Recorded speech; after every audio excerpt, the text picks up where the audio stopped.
ఈరోజు మనము Rayalaseema special mutton curry తయారు చేయబోతున్నాం.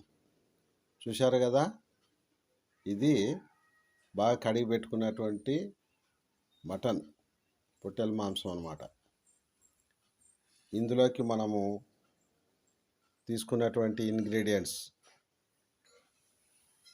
ఒక టమోటా, ఒక ఆనియను,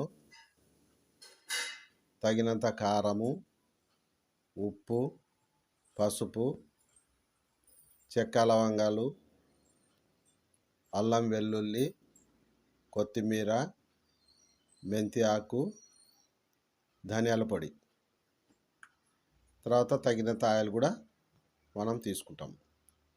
ఇప్పుడు వీటిని తీసుకెళ్ళి మనము స్టవ్ మీద వంట చేద్దాం. రండి చూద్దాం. చూసారా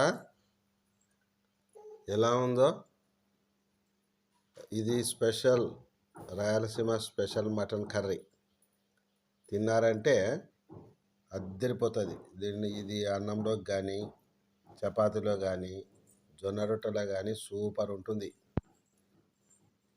చూడండి ఎలా ఉందో.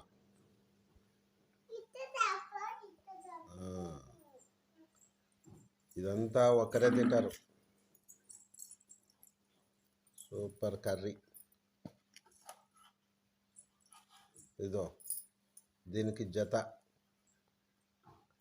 దీన్ని పలావ్ అంటారు. రాయలసీమలో ఈజీగా చేసుకునే మంచి tasty pulao, tasty mutton curry తిన్నారంటే ఇంకా హాయిగా పోషకాహారం కూడా లభ్యమవుతుంది.